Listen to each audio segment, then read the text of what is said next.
The Galaxy defense takes a hit, the Whitecaps miss their opportunity, and the Goonies strike again. Next on The Daily.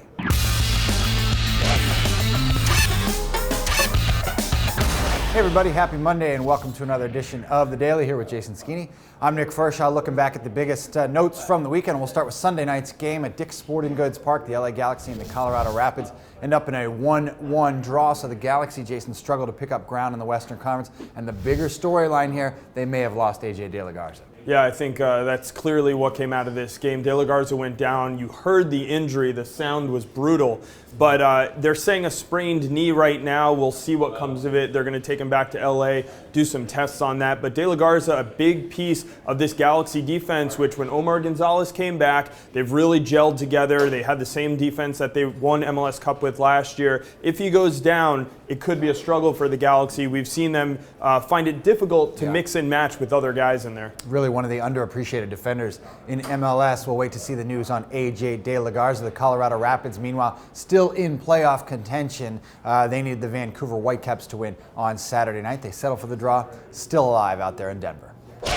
Well, the Cascadia Cup was up for grabs on Saturday night at BC Place. The Vancouver Whitecaps at home against the Seattle Sounders, and this one ended in a scoreless draw, but the Vancouver Whitecaps certainly had their chances, especially at the end. Camilo Sanvezzo, who's really been a hero for the Whitecaps over the past couple seasons, had his chance, missed it. The Whitecaps settle for a draw. Yeah, a lot of heat coming down on Camilo after that miss at the end of the game. He hit it wide.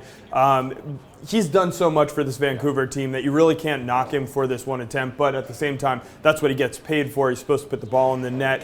Vancouver and Seattle really struggled to find that great looking goal, and really all came down to that last shot that went wide for Vancouver. They really could have used the 3 points, especially with Dallas tying to bolster their chances at the playoffs. They still have another home game. It's their third home game in a row, looking for that elusive win to really solidify themselves as that last playoff team. So a bit more frustration for the Vancouver Whitecaps. The Sounders, though, they'll take that point. That clinches their fourth consecutive playoff berth. Still some positioning at stake here as the season winds down, but the Seattle Sounders will take the draw. They're headed to the postseason.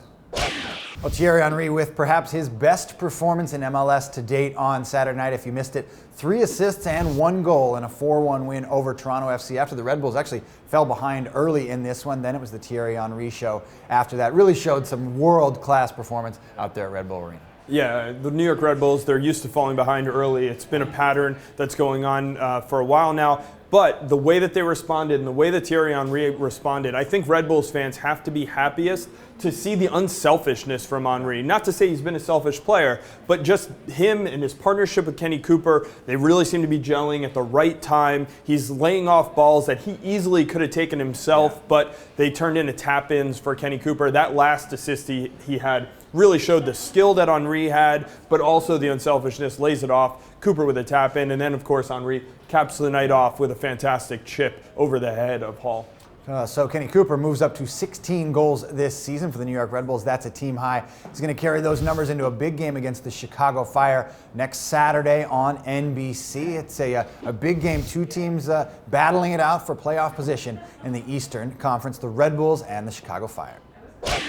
Well, nothing like watching a game out west on Saturday nights when it's at Buck Shaw Stadium. Always exciting. The San Jose Earthquakes at home against FC Dallas. Looking to wrap up the top seed in the Western Conference. They were unable to do it. They settled for a 3-3 draw against FC Dallas. But look, they'll take it considering it took 2 late goals from Steven Lenhart, including one at the absolute death of this game. How many ties does San Jose have that feel like wins? I mean, they don't lose, and they know going, no matter how late in the game it is, that they can find a way to get something. They're so difficult to defend with those big bodies that they can throw in there. And you saw it again. They gave up a late goal. Blas Perez getting a header from David Ferreira, a nice feed from him. You thought Dallas would win it at that point. But no, that's not how San Jose works. They keep pumping the ball into the box. Eventually something falls down. Steven Lenhart finds a way to bury it. And they get the draw, which, again, for them, it's just belief. When they go into the playoffs now, they are never going to feel out of a game, no matter what the scoreline is. Steven Lenhart with 2 goals, and Alan Gordon really with a great night. He got the first goal for the Quakes and then 2 assists in this one, a 3-3 draw against FC Dallas. We'll talk about all that and more on the latest edition of Extra Time Radio. The podcast comes out on Monday. We expect to be joined by Graham Zusi from Sporting Kansas City, one of the heroes of that big win on Friday night over the Chicago Fire. You can catch that on iTunes and Buzzsprout. For all the latest highlights from a wild weekend in MLS, log on to MLSsoccer.com.